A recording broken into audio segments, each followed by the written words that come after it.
اللہ تعالیٰ کا ارشاد ہے کہ ہم نے قارون کو اتنے خزانے دیے تھے کہ ان خزانوں کی کنجیاں ایک مضبوط اور طاقتور جماعت بامشکل اٹھا سکتی تھی۔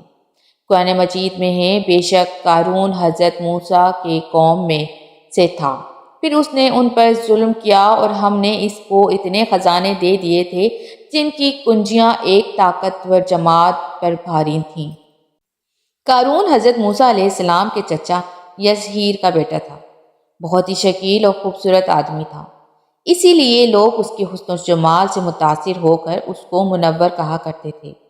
اس کے ساتھ ساتھ اس میں یہ کمال بھی تھا کہ وہ بنی اسرائیل میں توریت کا بہت بڑا عالم اور بہت ہی ملنسار اور با اخلاق انسان تھا، اور لوگ اس کا بہت ہی با ادب اور احترام کرتے۔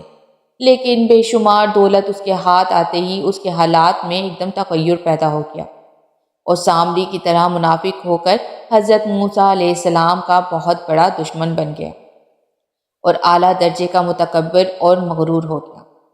جب زکوٰۃ کا حکم نازل ہوا تو اس نے حضرت موسیٰ علیہ السلام کے روبرو یہ عہد کیا کہ وہ اپنے تمام مالوں میں سے 1000واں حصہ زکوٰۃ کا نکالے گا، مگر جب اس نے مالوں کا حساب لگایا تو ایک بہت بڑی رقم زکوٰۃ کی نکلی۔ یہ دیکھ کر اس پر ایک دم حرص اور بخل کا بھوت سوار ہو گیا، اور وہ صرف زکوٰۃ کا منکر ہو گیا، بلکہ عام طور پر بنی اسرائیل کو بہکانے لگا کہ حضرت موسیٰ علیہ السلام اس بہانے تمہارے مالوں کو لے لینا چاہتے ہیں، یہاں تک کہ حضرت موسیٰ علیہ السلام سے لوگوں کو برگاشتہ کرنے کے لیے اس خبیث نے یہ گندی اور گھنونی چال چلی کہ ایک عورت کو بہت زیادہ مال و دولت دے کر آمادہ کر لیا کہ وہ آپ پر بدکاری کا الزام لگائے۔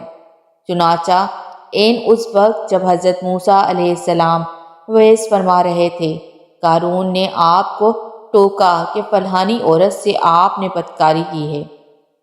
حضرت موسیٰ علیہ السلام نے فرمایا کہ اس عورت کو میرے سامنے لاؤ۔ چنانچہ وہ عورت بلائی گئی تو حضرت موسیٰ علیہ السلام نے فرمایا کہ اے عورت، اس اللہ کی قسم جس نے بنی اسرائیل کے لیے دریا کو پھاڑ دیا تھا اور عافیت و سلامتی کے ساتھ دریا کے پار کر کے فرعونیوں سے نجات دی، سچ سچ کہہ دے کہ واقعہ کیا ہے۔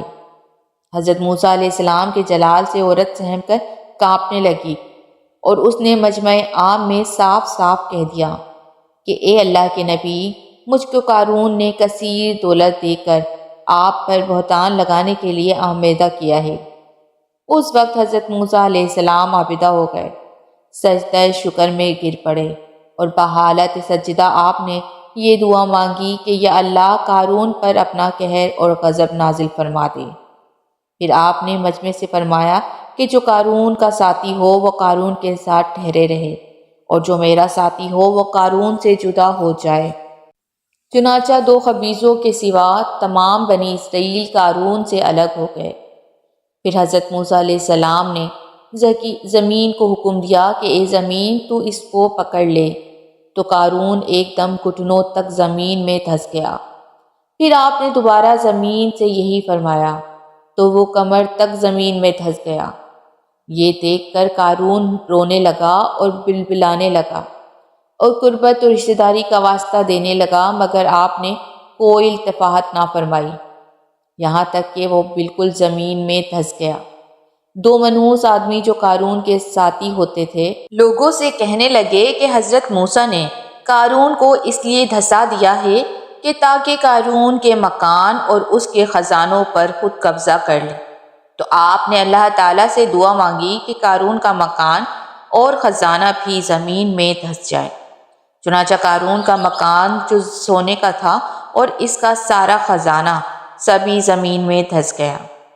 اس کو قرآن کی زبان سے سنیے۔ اللہ تعالیٰ کا ارشاد ہے کہ ہم نے قارون کو اتنے خزانے دیے تھے کہ ان خزانوں کی کنجیاں ایک مضبوط و طاقتور جماعت بامشکل اٹھا سکتی تھی۔ قرآن مجید میں ہے، بے شک قارون حضرت موسیٰ کی قوم میں سے تھا، پھر اس نے ان پر ظلم کیا اور ہم نے اس کے اتنے خزانے دیے تھے جن کی کنجیوں ایک طاقتور جماعت پر بھاری تھیں۔ قارون نے اپنے مال کے گھمنڈ میں اس مخلصانہ نصیحت کو ٹھکرا دیا اور خوب بن سنور کر تکبر اور غرور سے اتراتا ہوا قوم کے سامنے آیا اور حضرت موسیٰ علیہ السلام کی بدگوئی اور رضا رسانی کرنے لگا۔ اس کا نتیجہ کیا ہوا، اس کو قرآن کی زبان سے سنیے اور خدا کے اس قہرانہ گرفت پر خوف الہی سے ترتراتے رہیے۔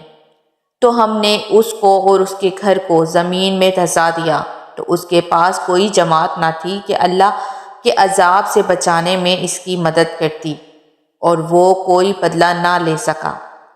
اس عبرتناک واقعے سے ہمیں یہ درس ملتا ہے کہ اللہ تعالیٰ مال و دولت عطا فرمائے تو اس فرض کو لازم جانیے کہ اپنے مال کے زکوٰۃ ادا کرتے رہیں، اور ہرگز اپنے مال و دولت پر غرور و گھمنڈ کر کے نہ اترائیں، کیونکہ اللہ تعالیٰ ہی دولت دیتا ہے، اور جب وہ چاہتا ہے پل بھر میں دولت چھین بھی لیتا ہے۔